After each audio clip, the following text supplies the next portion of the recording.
Welcome in, everybody, to Gone Racin, where we are still professionally unprofessional with your good friends, Mr. Jeffrey Motley and Brendan Gaughan, and our names are still backwards on the board. It's okay. And they know who we are. Yes. And we, for those that can't see it, I know Sirius never sees it, Sirius XM, but for those that can't, we got new curtains up in the studio to make better sound. But now the problem is, instead of being the pit crew behind the glass, it's now the great pit crew of Oz behind the curtain. That's exactly what I was thinking. It was like the Wizard of Oz. I was waiting for like the curtain to pay no attention to the man behind the curtain. Some little short guy dressed in green. Or in our case, the woman behind the curtain. Who, by the way, before we start our show, Mr. Motley, today behind the curtain. By the way, a couple weeks ago we said we don't have cameras on Ann anymore. We don't have cameras for the pit crew. It is Ann's birthday today. And 75. She turned 75 today. Oh wow. Wow. Sorry, good thing Ann. we can't see you behind that curtain right now. Go. Rude much? There we go. I'd say 25, Ann, but that's because it's me. But I know we'll just split it down the middle. It is Ann's birthday, and she does have a camera. We don't know if she'll actually put it on her, especially after that comment from Jeff Motley. Yeah. But we were trying to draw her out. That whole thing was designed to draw Ann onto the camera. She hasn't. She's up there now. I believe we can see her. Oh, there she is in the corner. Hi, Ann, in the corner. Happy birthday, Ann. She has a microphone and a camera. With a thumbs up. There we go. Okay. She's trying not to talk today. All right. But happy birthday, Ann. Happy birthday to our favorite producer, director. Best ever. At all. Sorry, Wyatt. Both. Sorry, we love you, Wyatt, but you're not Ann. Last week, we were at, of course, one of my favorite places, Mr. Motley. It was Talladega. You and I were talking off air. We were going through the list of, I thought it was great. I know you didn't think it was a great race. I thought it was a good race. I liked it. The end didn't have the wreck, which people want. I didn't care about the wreck. I think I was most frustrated that no one made any attempts to pass. Well, no, they did all day long. But what happened, and this is where, like, Alfredo, my 60, how about my 62, first of all? Way to go, Fast Pasta. Pasta was very fast. He looked great. And he didn't let Jeff Gordon actually yell. He does the test driving, sim stuff for the Hendrick Motorsports. And I guess Jeff Gordon gave him a little bit of a hard time because in that second stage, he did not let them fuel save. He goes, I didn't want you to fuel save. I couldn't save fuel. I was on a different fuel strategy. I was trying to make y'all run gas. So he kept the 62 up front for a ton of that. Great TV time. Thank you to Moody and all the guys, TV guys and stuff, for doing such a nice job of covering that 62, because the Beard family was ecstatic. 4 to 5 Business Solutions. They were building. Everybody was happy. But he didn't let them save gas, so they were 3 wide doing what they do. At the end, though, Joey Logano, we have a lot to talk about Joey. But at the end, Joey talked about how after that last stop, everybody was full throttle. It's harder to go 3 wide when everybody is full throttle. They all were not saving fuel anymore. They all were on the wood, so it was very difficult.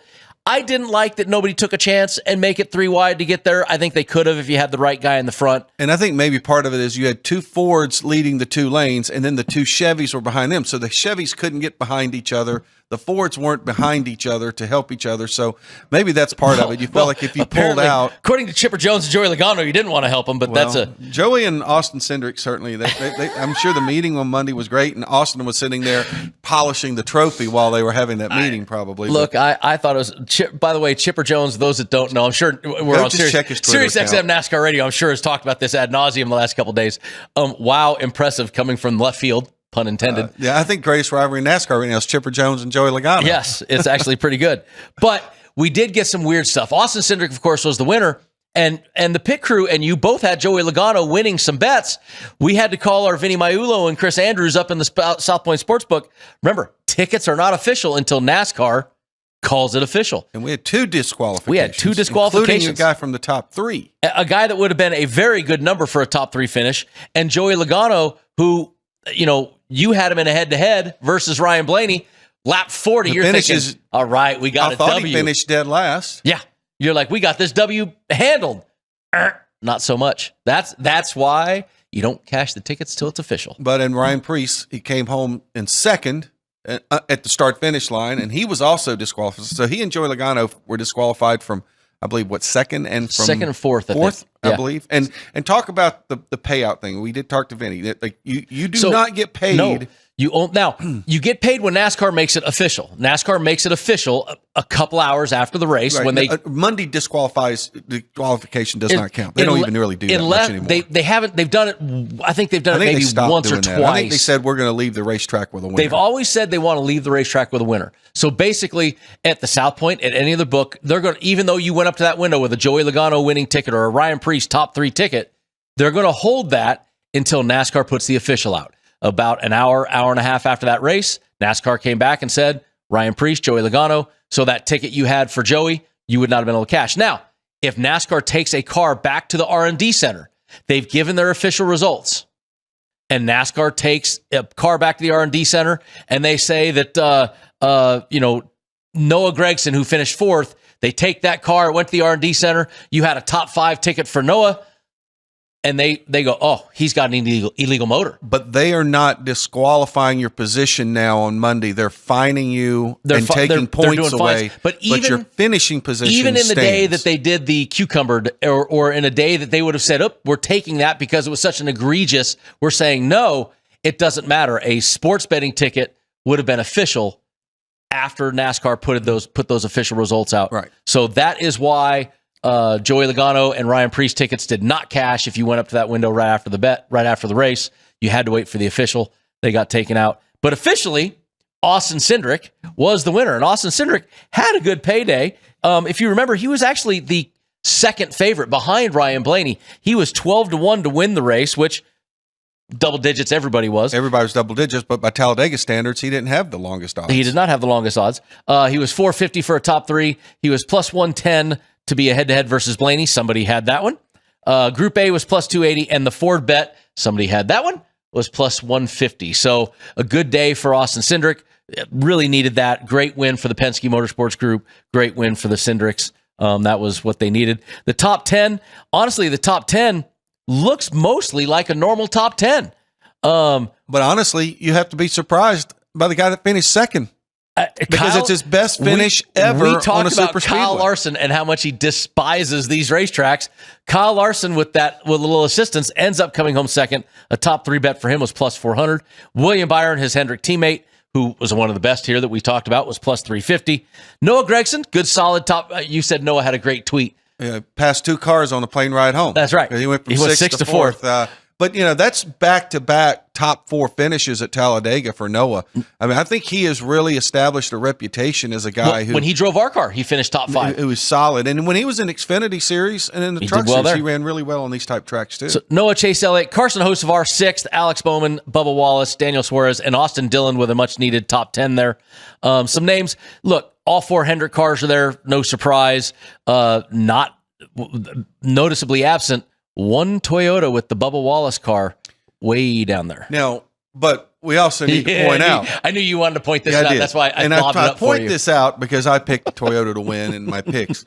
Toyota had a great strategy.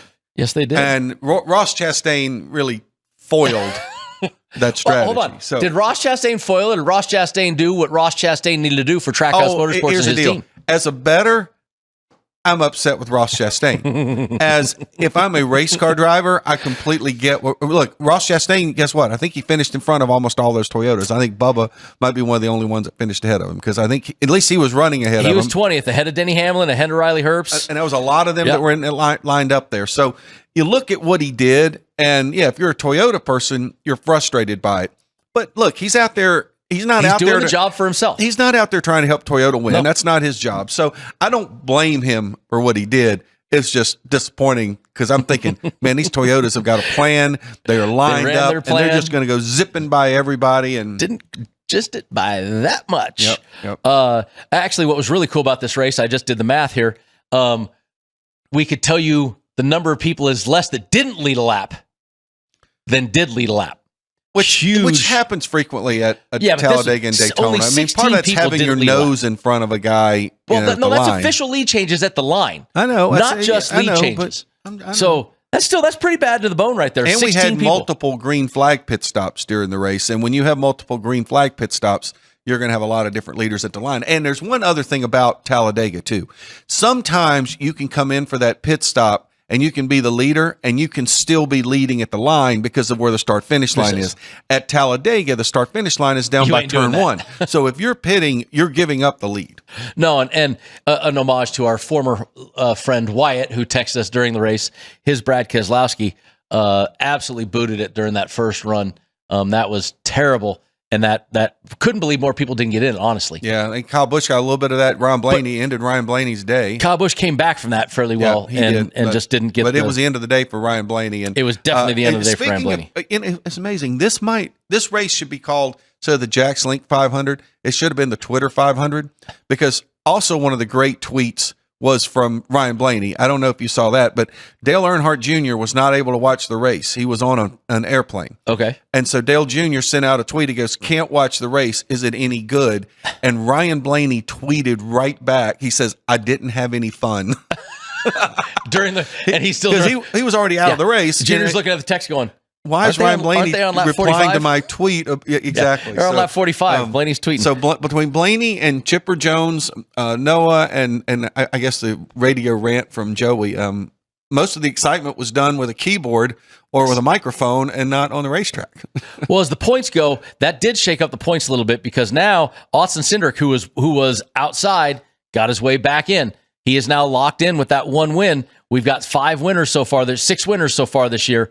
So that's a big deal for that Penske car to have himself locked in. And that disqualification dropped Ryan Preece below the cut line, because he was pretty solidly in, and a second place finish would have been huge. And it also, Joey Logano took a little bit of hit there, but Kyle Busch is sitting right there on that cut line now. A lot of racing left, but we said that last year. Kyle Busch was sitting really close, missed the playoffs. He was sitting good, had 5 races bad in a row, but all it takes is any of these guys. There's a couple road races coming up here. The Dinger's sitting right there near the cut line.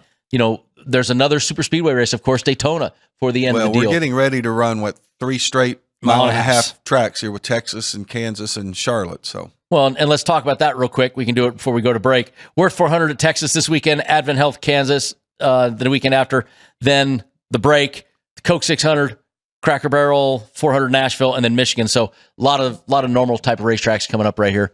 When we come back, we'll kind of talk a little bit more about the schedule and get to the odds to win and all the good stuff here on Gone Racin' when we return in a minute.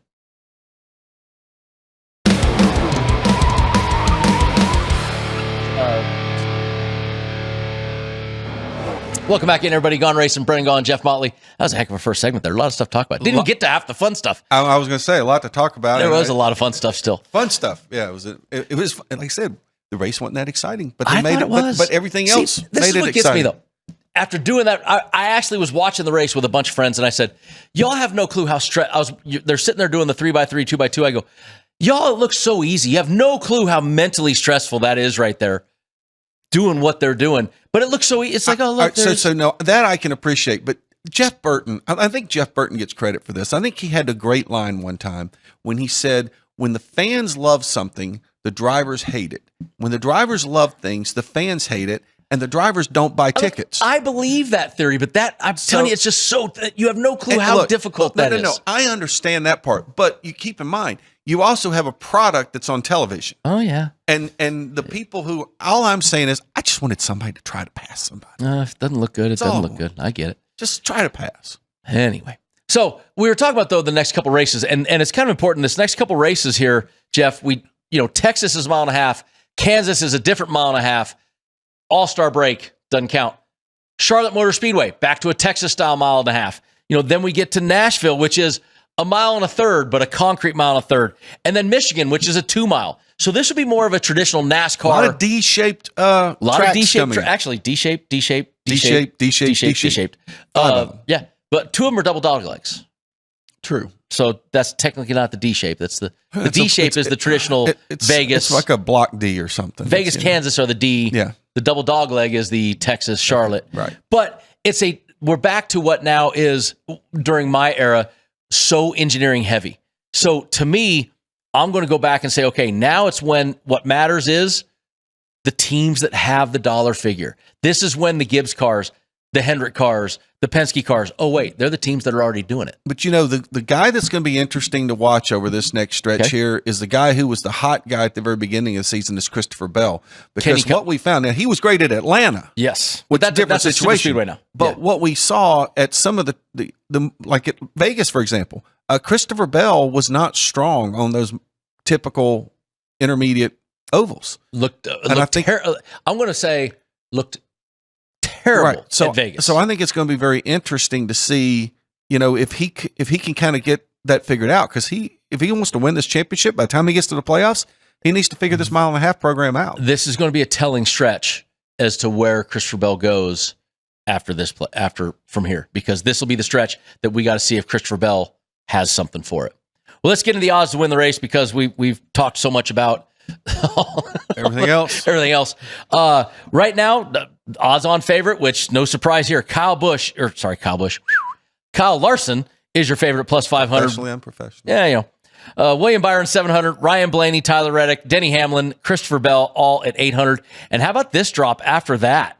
You get to a big double digit. Chase Elliott, Alex Bowman, Ross Chastain 16-1, Chase Briscoe, Bubba Wallace both at 20, and Joey Logano 25-1. Jeff, that's a massive gap from your top six. Who won this race last year? I believe it was Chase Elliott. Chase Elliott won this race last year. So you tell me the defending champion of this race is 16-1? That's now, granted, we've had 5 different winners in the last 5 races at Texas, or 6 different winners in the last 6 races. So repeating is certainly something that's very difficult. We've also seen. I know somebody that repeated there 4 times. Just saying. Just right? Bring that up. We've also seen Chevys win the last 4 races there as well. So to me, 16-1 on Chase Elliott, that's a great value. And honestly, I even feel the same way about Alex Bowman and Ross Chastain at 16-1, because I just think those Chevys are going to be really, really strong this week. I go to Chase Elliott's, he won the last race, sure, but he was 11th, 32nd, 7th, 20th, 12th before that. I don't, do we believe in the Chase Elliott again yet? Have we gone back to that, or have we not gone back to that? And you want to bring up last year's race. Who finished second in last year's race? Brad Keselowski. And you want to talk about a guy that needed to win last week. He really needs it now after what happened last week. So, Christopher Bell plus 800 right now, I wouldn't touch that with a 10-foot pole. As bad as he was at Vegas earlier this season and the mile and a halves that we've had. But I do like, Alex Bowman 16-1. Chase Briscoe yet. He's had a couple good runs. I don't know if I'm really there yet, but still, the Chase Elliott thing at 16-1 is your most current winner. That is a hell of even William Byron though at plus 700. Yeah, I totally agree with you there. To me, any of those Chevys, I think it's going to be a Chevy win here. Okay. I really feel strongly about the Chevys this week. I just think their mile and a half program seems to be really good. Now, one guy we can watch out for, and we'll get to him on the second page, won the first mile and a half race this year. So we'll see. And a guy that won the first mile and a half race and run pretty well at a lot of places. Had a couple Hasselhoffs that didn't give good finishes. Bad luck. But let's get to the second page. That the aforementioned winner at Las Vegas, Josh Berry, along with Brad Keselowski, Ty Gibbs, all at 25-1. Chris Buescher, Kyle Busch, Carson Hocevar at 30. Ryan Preece 60, Austin Cindric 80, Daniel Suarez, Noah Gragson at 100, and Eric Jones 200. The field bet, of course, at the South Point is almost always 20-1. I don't think we're going to get any field takers this week. But, you mentioned Josh Berry. Here's a guy that earlier this season, Jeff, did any of us call him out at Vegas? Did any of us say, oh, hey? No, I don't Josh think we Berry really even mentioned him at Vegas. And then granted, we know Texas is different from Vegas. In fact, maybe it's going to be the following week you look at Kansas, and Kansas is a track that's probably more similar to Vegas. But I just got to believe that they've got some confidence in their mile and a half program, and I think that they probably have some good notes that they can take from Vegas and put that into Texas. So I just think Josh Berry at 25-1, and you mentioned Brad Keselowski being 25-1 and finishing second here last year. And look, I know it's a Toyota, and the Toyotas haven't been the strongest here over the last 4 years. Ty Gibbs at 25-1, that's a really, really big number on a guy that looks like now over the last few weeks has started to run a lot better. Well, look, and I'm looking at some of the Vegas race earlier this season. Daniel Suarez was second. Ryan Preece was third. right? I mean, you're naming some guys that they had long odds. And Suarez on was leading until about 5 to go. Yes, he was. Suarez was doing a hell of a job at the end of that race. So, I mean, I'm looking at this. You named Ross Chastain earlier, finished 5th. Austin Cindric finished 6th. That was the one real mile and a half. I mean, Homestead is a different mile and a half, so that's why I'm not calling Homestead. So you're naming a lot of guys that we just talked on this pace. Cindric is 80. Suarez is 100. These are guys that ran fantastic at the Vegas race. So there's a lot of numbers here for a win that I think we could be talking about at the end of the day. Let's get to the top threes, Mr. Motley. And top threes always mirror. Kyle Larson is your favorite at 140. William Byron right behind him at 150. Tyler Reddick, 200. Denny Hamlin, Christopher Bell, 230. Ryan Blaney, 275. Joey Logano, Chase Briscoe, 400. Kyle Busch, 450. Bubba Wallace, 500. Chase Elliott, 550. Alex Bowman, 600. Ty Gibbs, 650. Not making this easy on me. Ross Chastain, 700. Josh Berry and Chris Buescher, both at 750. That right now, just what we talked about. Josh Berry at plus 750, the guy that ran so well at Vegas earlier this season. I think probably the 4 names I see there that I find great value in. First off, Bubba Wallace. We know he's improved his mile and a half program. Absolutely. And he's a plus 500. We talked earlier about those Hendrick cars, Chase Elliott at 550 and Alex Bowman at 600. And then you mentioned Josh Berry, 750. All of those really kind of jump out at me as guys that have great value that certainly have the potential for a top 3 here. Bubba Wallace led 20 laps at Vegas. Had a problem near the end, ended up finishing with a bad finish, but 9th and 5th or 4th and 4th in the stages, led 20 laps, was running really, really well. So, I mean, there's names on that second page that to me, or on the top 3 page, Josh Berry, 750, Bubba Wallace, 500. Chase Elliott, your winner, 550. You're naming it. There are great numbers. I mean, there's good deals there. Yeah, I think there's certainly a lot of value there in some of these guys here. I think anytime that you can get a guy for a top 3 and his number's plus 500 and you feel like he's got a legitimate chance to finish a real chance to be there, I think there becomes value there. I mean, the guys on the line there, Logano, Briscoe, and Busch at 450. Honestly, I don't like any of those 3 either. Those are the names that we always talked about, but this year I'm not going to talk about it as much. It just doesn't seem like there's as much there to talk about with Logano. He did not run. He led 40 laps at Vegas early, but didn't look good after that. Once he got back in traffic, did not look good. So I'm with you there. And the second page, there's some I really like. Second page on the top 3s, Brad Keselowski plus 800. We just talked about him finishing 2nd. RFK runs good. Brad hasn't. Brad's going to get there. Daniel Suarez 11-1. Carson Hocevar 18-1. Austin Cindric 20. Ryan Preece, Noah Gragson, Eric Jones, Austin Dillon, all there at 25. Dillon's 28. AJ Allmendinger 28. Michael McDowell 35. Ricky Stenhouse, Zane Smith 40. Haley 50. Nemechek, Jesse Love, and Todd Gilliland 50. How about my 62 getting a little love right there? Jesse Love's driving your beard car this week, He's right? driving the 62 Will beard. this be his Cup Series debut? Yes, it is. So will you be there to coach him? I will. I can't really show you right now. You can just wheel around. I could wheel it around. I'm not going to swing my leg up above the table to show the boot that I'm wearing right now. I'm booted right now, but I have a scooter that everybody is making fun of me for. Anyway, Brad Keselowski at 800, but really the Daniel Suarez and Austin Cindric and Ryan Preece. Here's 2 guys that in this race, in the Vegas race, just a couple weeks ago, we're not talking last year, just a couple weeks ago, 2nd place for Suarez, 3rd place for Preece, Cindric 6th place, and Cindric riding momentum right now. I expect Hocevar and Gragson to run well. I think both those guys will run well. So do I. I mean, Hocevar, he's been pretty solid. I mean, he's had a couple Hasselhoffs, as you call them, I love lately. Hasselhoffs. But look, I think Noah has been running much, much better. I'm not ready to go out and say he's going to finish top 3 at Texas, but Noah finishing in the top 10, top 7 is not going to surprise me at all. And Suarez in the last mile and a half races got a 2nd at Vegas, got a 2nd at Vegas. And if you go through the last 5, he's run fairly good at those mile and a half. So I don't dislike the Suarez bet right there either. They're both pretty decent picks to me. The top 3s are wide open, Jeff. Well, no, they are wide open, and I think that I don't know that there's anybody here that I really would stick it out there and say I'm going to go bet on them right here. But there is value out there, and I think that's what we're always looking for. I like that Preece value though. That Preece, he comes off a great. Forget the disqualification. Well, he's going to be motivated. Look, and if you think anything's going to set that team back, look, the guy's been on his lid twice at Talladega, and he ran great at Talladega. That's why I said don't bet him, remember? Right. He will be just fine this week. He will be. All right, when we come back, we're going to get head-to-heads, some good ones this week when we return on Gone Racin'.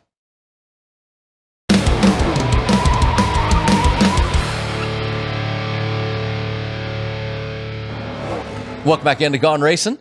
Jeff Motley, Brennan Gaughan, and we have made it this far without making a Dude Wipes joke. Or at least a pun. Joke or just a Dude Wipes mention, you know? We haven't got one. Sponsor. So we got to make sure we get those in there. Jokes about it. And of course, now it's on the screen if you're watching the Gone Racin' YouTube channel. By the way, I was looking behind you, Jeff. That's an XFL ball behind us. Yeah. I haven't seen an XFL ball forever. Camera here. You know, I was at that first ever. He Hate Me. Remember? I remember He Hate Me, and I remember it was like Sam Boyd Stadium was like sold out. Yeah. And I'm standing on the sidelines, and there's this photographer who's done a lot of work with us Speedway. You know him, Tom Donahue. Of course, Donahue. Donahue goes up, and he grabs Dick Butkus, and he pushes Dick Butkus over against me. He says, "You guys take a picture." And I was like, "This is Dick Butkus. Tom, what are you doing?" And Butkus was just like letting Tom pull him around wherever he wanted to. So you got a great picture with Dick Butkus. Great Dick Butkus. Yes, I do have a picture. You got to thank Tom Donahue for that. The late great Dick Butkus. So that's the thing I remember. And I remember Jesse Ventura was announcing that. Oh game. God, the XFL was wild. Yeah. Okay, let's get back on NASCAR instead of XFL, which just stuck out to me. We were doing the head-to-heads. Now there are some great numbers on head-to-heads, but caveat emptor, buyer beware. Every plus line is against either Kyle Larson or William Byron. Now, I'm going to look at you. I know, and look, Kyle Larson is a huge fan favorite in this building right here. Kyle is the man. But Kyle Larson statistically on mile and a half is not as good as William Byron. Yeah, but I'm still having a hard time. Look, the only bet to me there that even is something I would really feel a little bit good about is William Byron plus 110 over Larson. Look, Larson's I'm having a hard time picking anybody to beat Byron or Larson other than each other. Average finish 19.3. William Byron average finish 11.2 at Texas. Mile and a half. William Byron 9.3 average finish. Kyle Larson 13.6. And I think they each have a win in the last 3 races. William Byron does not. Oh, it has one at Texas. Yes. That's what I mean. At Texas. Mile and a half. Yeah. Yes. At Texas. So it's hard to bet against him. But if I was going to bet against one of them, I would actually be more willing to bet against Larson than I would Byron right now. So that means that if you're going to take a head-to-head bet, you're going to take the William Byron plus 110 over Kyle Larson. I would take that, or I'd take the Tyler Reddick plus 130. Over Larson. I do like the Tyler Reddick bet. Tyler Reddick. Reddick has a win here. He's got a win here. But it was in a Chevrolet. Yeah, but it's 4 top 10s, 3 top 5s with a win, and the win was for Richard Childress Racing. But still, he's coming off of 4th place from last year's race. I do like a Tyler Reddick. What's funny is I love a Tyler Reddick, and you and I right now would look and say, but don't touch Christopher Bell. Yeah, it's kind of interesting. You're right there, but that's because I think Bell's got to kind of show us something on the mile and a half. He's got to show me something. He's been terrible. I mean, terrible. Yeah, they've been somewhat out to lunch. Don't know what it is, and I'm sure they want to figure out what it is as well. Because Denny's been pretty solid. Denny's been solid. Tyler Reddick's been solid. Yeah, Bubba's been solid. The other Gibbs cars, and none of it. Briscoe hadn't been that great, and Ty Gibbs looks like he's coming out of. And Chase looks like he's getting there also. But Christopher Bell on them has just been this. Any other year, Christopher Bell's been the man. This year, it's a struggle at the moment. So until he shows it, I'm not betting it. Let's get into the group matchups now, which is of course one of our favorites, and we have some very, very interesting numbers in a few of these. But Group A kicks off with our favorite Kyle Larson at 225, William Byron 250, Ryan Blaney 305, Denny Hamlin 305. 2 code dogs right there. It's hard to bet, like you said. There's Byron Larson, but Byron's at 250 versus that. Would you rather take, if you think that it's going to come down to Byron or Larson? I don't think Blaney at all. Maybe Denny Hamlin. But if you think this is a 2-man horse race and I can get plus 110 on Byron in the head-to-head versus Larson, or I can get plus 250. See, I love the William Byron play right here. There you go. It's a better return than that other one if you think it's going to be down to them two. I think those are the 2 top guys to win this race. And again, they should almost be the same. But now, don't get me wrong. You also have a chance to get Kyle Larson at plus 225, which is not a bad number either. So if you really want to be crazy about it and you say, well, look, I know one of these 2 guys is going to win this group, you can bet them both and still win money. it's going to be a very small return. And I'm not going to do that. But I do love the plus 250 on William Byron. Look, I'm just looking. Denny Hamlin, not a slouch, but not as good as Byron and Larson here. Blaney, nowhere near. Blaney at Texas has been good, but no wins. Blaney just runs consistent, but his last two races, what have you done for me lately?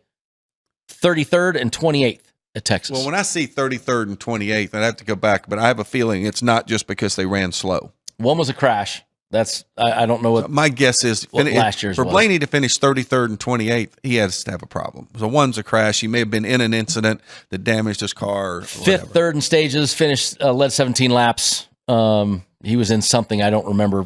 Thinking back to the race last year, but I still I love the idea of betting Larson or Byron, and I'm like I said, I'm a bigger statistical fan of Byron here than Larson. And you're giving me 250 here versus 110 in a head-to-head. I'd take the 250. I agree. Let's go to Group B. Group B is kind of the one kind of fairly boring group here. Chase Elliott, Alex Bowman, and Ross Chastain, all 260. Bubba Wallace at 290. We've talked a lot about Bubba Wallace at the mile and a half lately. Jeff, here's enticement. Is it enough to go get him? It's not for me. One thing that's jumped out at me, noticing now that we've gotten through Group B, is Tyler Reddick didn't even make a group, because we know that if he's not in Group A or Group B, we're not going to see Tyler Reddick. So I find that interesting. Look, I see a guy that won this race last year. True. Who I think is going to go in feeling, okay, look, I'm going to run well this week. I feel really good about this racetrack. I'm solid here. I know he's basically tied in his odds with 7th Bowman and 3rd last two races, though. Yep, I know. I just like Chase Elliott here. Plus 260, even though he's one of the, I guess not even a co-favorite, but a tri-favorite, if you call it. Is that a word? Tri-favorite? Sure. Plus 260. That's a pretty good number on the guy that won the race here last year in Group B. Well, and the guy you called the disappointment of the year, Alex Bowman, his stats do not look good here. So if you're I can almost pull him out of that.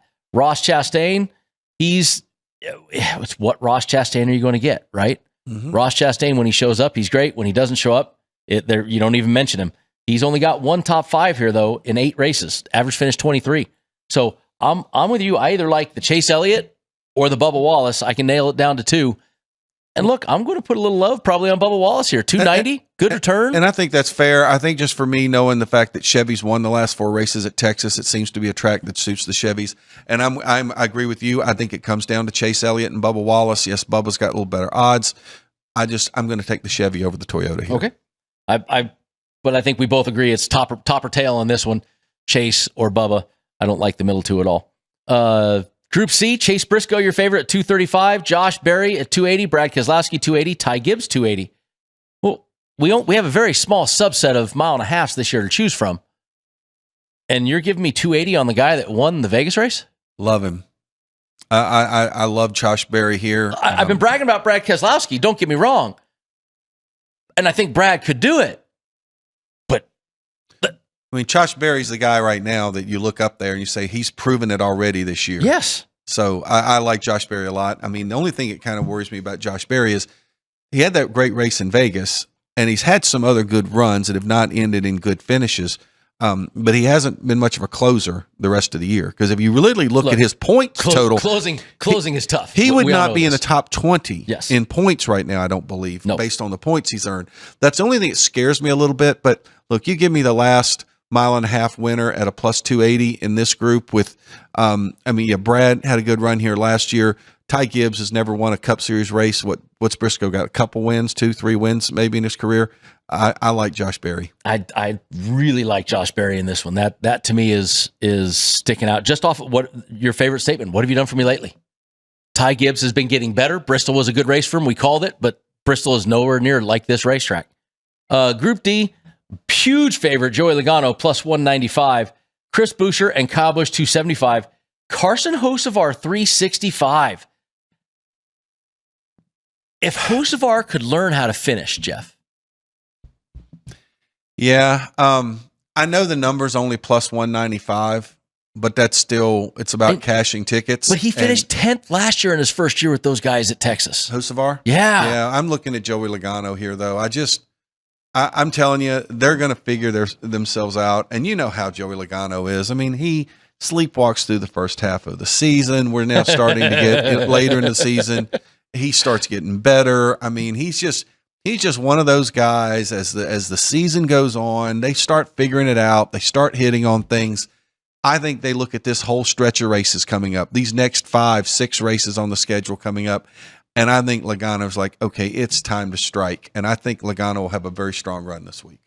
All right, so you're high on the Logano pick. I don't know. Look, Kyle Busch, Chris Buescher. We both love. First of all, we love Chris Buescher, but Group D, it just with the competition he's up against right there, I'm not into it. Kyle Busch, he keeps showing flashes, but he's made his own mistakes. The team's made a few. We still haven't got Kyle Busch back. That 365. Hocevar is the only one that I go, I mean, it does make me pause for a second with Hocevar. Look, do I think that Hocevar can't win this? No, I think he can win this group. I just think Joey has got a much better chance. So do I, and that's why he's the favorite. And that's why he's the favorite. But Hocevar, that's enticement. We always talk about what does a book have to do to get me to bet somewhere. 365, they're enticing me pretty good on that one. It's pretty close. All right. Let's get to Group E. Group E has Daniel Suarez, who we've talked a lot about at plus 230, Noah Gragson, 260, Eric Jones, Zane Smith, 295. You've been high on Zane Smith a lot this year. Got no data points that I can give you on him for Texas. But Daniel Suarez, the favorite for a reason off of last year, off of what he's done on mile and a halfs. I like the Daniel Suarez bet right here. Yeah, I'm not going out on a limb here. I honestly really bring this one down, I believe, to Suarez and Noah. Zane, I love Zane, and I think Zane has really surprised a lot of people this year. I think this is one of those tracks where more laps you get on it, the better off you are there. Yes, look, they've changed it even since I've raced there, and it was weird when I got there. So I'm kind of with you here. I'm going to go Suarez in this group right here. Eric Jones, that they just haven't really hit on a lot, and Noah, man, there's a part of me that really likes Noah in this group. But Suarez, I mean, his mile and a half program has actually been pretty solid. You talked about how well he ran in Vegas. We know how well he's run at some of the other tracks. So, if I'm top fives last 10 races. Yeah. So I'm looking at this group here. I'm going to go Daniel. To me, it comes down to Daniel and Noah, and I'm going Suarez here. Not a bad one. I can't disagree with that one. Group E, real quick. AJ Allmendinger, 265, McDowell, 265, Stenhouse Jr. and Justin Haley, both 270. That's my X group. We can talk about it when we come back. We'll do that then. When we come back, we'll talk about F and the props and our picks.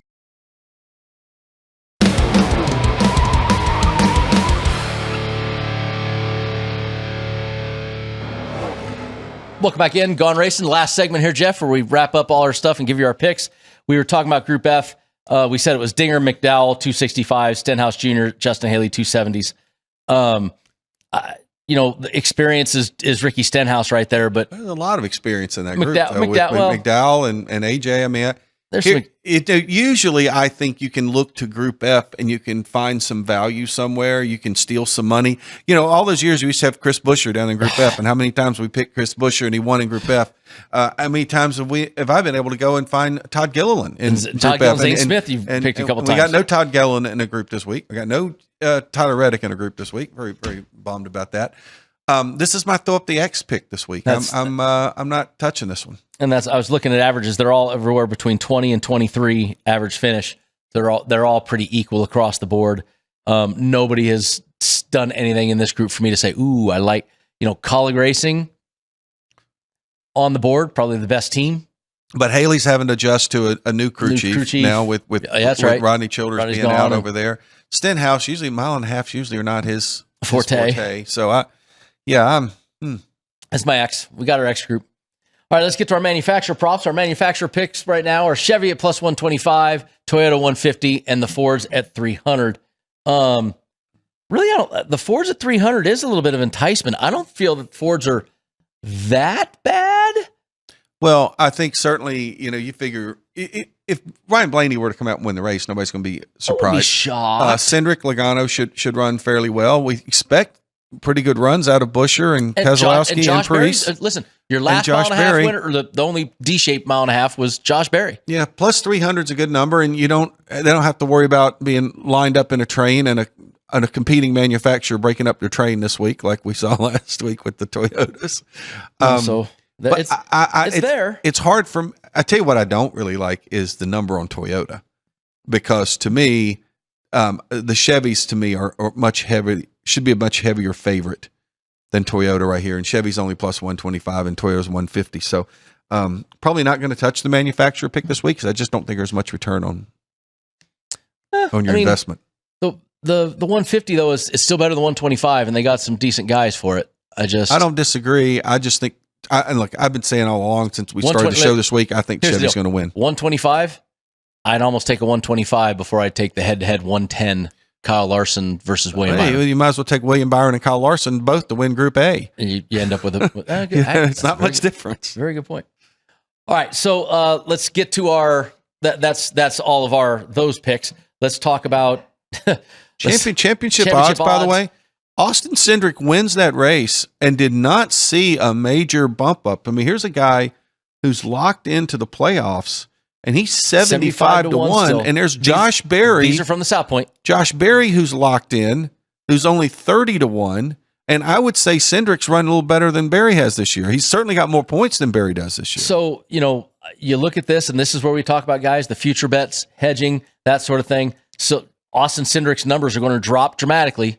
If he has a good run at a track that's not a Daytona Talladega type track, it will. And he's had a couple good runs at a couple places, so he's run well. To me, though, I still look. You got Tyler Reddick at a double digit. You got Joey Logano at 18 to 1, our reigning champion. You got some great numbers on some guys still. And William Byron is back down to 700 at the South Point. I love the William Byron at 700. Yeah, I agree. I think that's a really good pick. I think William Byron at plus 700. I think Tyler Reddick is 10 to 1. And look, our defending champion and 3-time champion is 18 to 1. And like I said about Logano, people like to write Joey Logano off in the spring. Put half the mortgage on that one. There was an old baseball player named Dave Parker. I don't know if you remember Dave Parker. Our Earl Ross McNugget. Yes. So Dave Parker, when he played for the Pittsburgh Pirates, he would always struggle in like April and May. But by the end of the year, he was always leading the National League in hitting. And he used to have this saying. He said, "When the leaves turn brown, I'll be wearing the batting crown." And Joey Logano is one of those guys. When the leaves turn brown, he's wearing the NASCAR crown. I mean, he is definitely most definitely our Earl Ross McNugget of the day. You never heard of Dave Parker, the Cobra?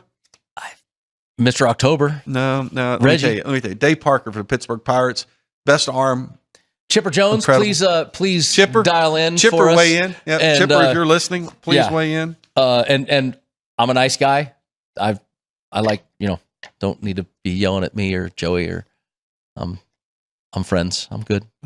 We're all good. All right. Don't want Chipper getting mad at us for talking about Dave Parker or Ross McNugget. Well, no, he'd only get mad as if I started MFing you on the microphone here. He might like Seems that. like that. He might actually be your fan. That's what set him off last week, I believe. All right, let's talk about last week, how we did. Everybody was a winner for a moment. And then... still won. No. Still won, not as many. The pit crew I'm talking about. Oh, the pit crew. Everybody was a winner, and then everybody wasn't a winner. Well, the pit crew still got one right last week. They did. Jeff Motley, though, you were 4.2 units to the good. You are still leading in the clubhouse and pulled away a little bit this week because you had your 2 picks. You had 3. You ended up with 2. So good week for you. I ended up with 2 without the Logano. I had Cindric over Blaney and Ford. So I had a decent week at the 1.6 units. And then the pit crew, they were really happy because they had Logano over Blaney. They had Elliott winning his group. It was like all good. And then it wasn't good. They are just barely holding. I think dipped below the Mendoza line. Yep. They are negative 0.35. Oh, here comes our season. That's right. The new graphic. The season total, the pit crew. They had to go find the hyphen. They are. They had the hunt for the hyphen. They had the minus symbol. That's right. The Mendoza line. I of course, am below my personal Mendoza line, but there's a lot of racing. And more importantly, you're below me. That's right. I go second. So we do, of course, go from worst to first on Gone Racin, as we have for many, many years now. And many, many years, I think the pit crew has led this deal off. Doesn't matter the producer, doesn't matter the... Oh, I think we hear chirping from behind. There's chirping from behind the curtain. Is chiming in. I'm waiting for like Johnny Carson to come. Can I tell you this, though? The penmanship that Ann has. I know that doesn't work on Sirius XM, but, the penmanship is just phenomenal. I'm the opposite with penmanship. The other day I had to, something we almost never do, I had to actually write a check the other day, and the thing got sent back because they couldn't. Don't mention the word check right now. Because they couldn't read the writing. Or did you owe somebody the money? great and powerful Oz is now there's going to be steam coming over the top. Do you owe money? I saw a text today that said bring your money. Let's talk about the odds here. Sorry. We got Group A, William Byron at plus 250. So they've listened to me and you. They like one of those two. They're going not listening to me and you. They are Group B, Alex Bowman plus 260. Then they're going Group C plus 235 with Chase Briscoe. They're going Group D with Joey Logano at plus 195. They're taking the favorite. And they're going to their X group. They're taking the Dinger. And Group F at plus 265. A very heavy group matchup pick for the pit crew. And I will throw that your way so you can have that because you are, of course, the commish. I wasn't going to tell you that you misadded last weekend before you reset the points. Well, remember I set it out and said I now have to resend it. Understood, with the but you had it wrong the first time. I'm just saying. I did. Well, I actually did them before the disqualification. And your points were wrong before it. Just pointing that out one more time. The commish. You got to watch the commish here. Notice the points never go wrong in his. Keep in mind it was me and the pit crew that had the Joey Logano. I'm just saying when you add the points and there's an incorrect score. You have picks. It never goes your way. You have picks you'd like to make. I am going to be heavy head-to-heads or matchups, but group matchups. But I'm going to do one head-to-head. I'm taking the Reddick Larson at plus 130 for Tyler Reddick. I mean, look, Larson is great. Buyer beware. You bet against Kyle Larson. I'm going to take that chance. Reddick, I think, is the only one that gives me a good enough return, and I like it. Then I do have 4 group matchups. I got Group A with Byron. Unfortunately, I'm agreeing with the pit crew there. I'm going to be head-to-head with them in Group B. I'm taking the dog at Bubba Wallace at plus 290. I'm going to head-to-head with them. I got Josh Berry in Group C at plus 280. And I had my Hosvar pick, but then I dropped down to Group E, and that's Suarez, the favorite at 230. I like that favorite pick, so I dumped the Hosvar pick and went for the favorite in Group E. Bad news I have for you is you and I have 3 of the same picks. Never works out well for me. And the good news I have is probably for Ross Chastain.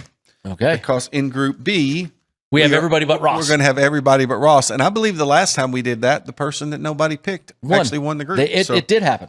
But Chaz, I went all groups this week because I just wasn't feeling those head-to-heads against Byron and Larson and didn't have the confidence of picking a winner or a top 3 this week. So we're all in agreement on William Byron in Group A. Well, hopefully it's we said, we are not the jinx. We're actually. I think the last time we might have jinxed somebody, but normally we've been better. Pretty good. So I am William Byron in Group A. Group B, I'm going Chase Elliott. So now we've got Elliott, we got Bowman, we got Bubba Wallace. Congratulations, Ross Chastain, on your win in Group B. Yes, going to win that one. I am in agreement with you in Group C, going with Josh Berry. Group D, I'm going with Joey Logano. You agree with the pit crew? I think he's the guy there. And then I'm with you in Group B on Daniel Suarez. So, see, I could have gone to Hosvar and at least been contrarian. Well, you could have, but you didn't. It was written. It was written. It was scratched out. It was written. So I pit crew is in the negatives, and I'm agreeing with them a couple times. That's not good for you.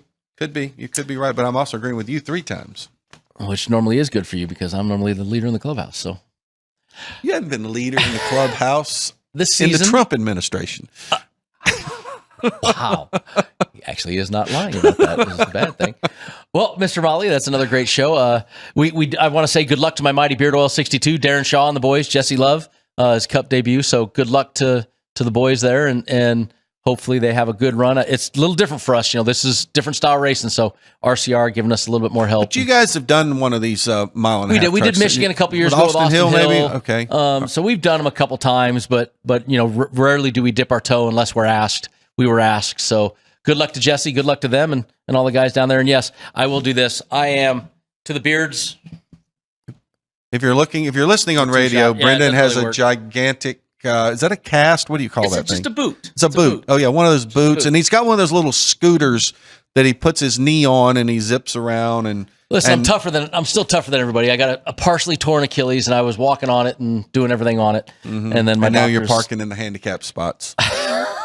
Well, are you not? Do you have a temporary handicap tag? No, I'm full-time handicap. That's yeah. This is physically handicapped. Anyway, we'll see you next week, guys, when we break down this race and everything that is Kansas. Woohoo! We remembered again. 2 in a row.